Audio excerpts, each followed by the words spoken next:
backstage. Ayan.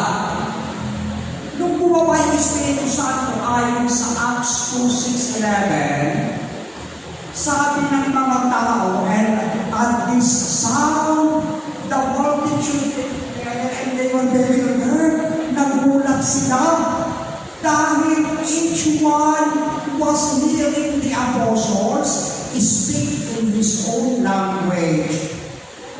Ganun. Kagaling tayo ng Roma, ng Mesopotamia, ng Arabia, ng iba-ibang Tayatira. Pero narinig natin yung mga apostoles sa taga-Galilea, nagsasalita ng ating sariling wika. Nung dumating ang Espiritu Santo, hindi nagsalita yung mga apostol na Latin lang, o Greek lang, o Hebrew lang. Ginamit ng Espiritu Santo ang mga apostol para magsalita sa iba't ibang wika. Kaya ang simbahan nagsasalita sa iba't ibang wika. Yan ay palatandaan na taglay-taglay ng simbahan ang Espiritu Santo. Diba? Actually, yung daw gift of tongues, hindi naman talaga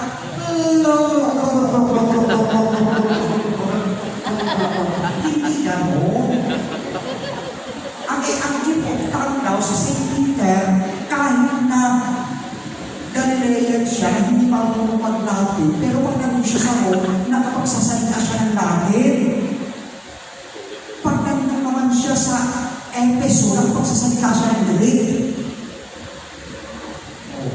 Para si Padre Tungkol, si Padre Tungkol, sa atin ng Kapis, kaya pag yung mga Tagalog, ganyan na sabihin sa Tagalog na Tagalog. Di ba? Pag kami mga panginoon sa doon ka muna sa US, doon ka maasay. Pag pinakita mo yung mga paring Pinoy sa US, parang bisa ng English, ay talaga na nagkala mo New Yorker. Come on, please.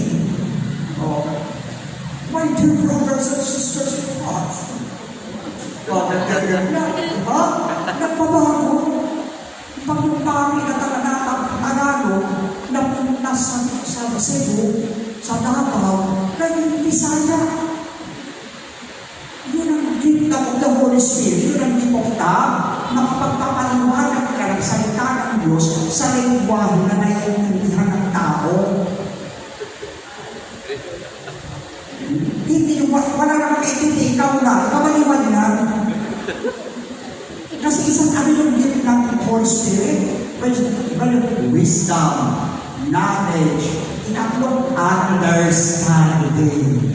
Kapag walang makaintindi sa demonyo yan,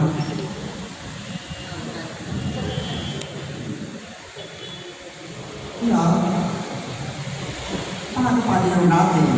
Naiintindihan mo, mag-aral ka ng Latin. Kami pare, nag-aral kami ng Latin, naiintindihan namin. Gusto mo intindihin, mag-aral ka ng Latin. Pero, kami ng pare nahihirapan mag-aral ng Latin. Paano kung lahat ng lola natin mag-aaralan natin ng Latin? Ang hirap niyan. Di ba? Bakit natin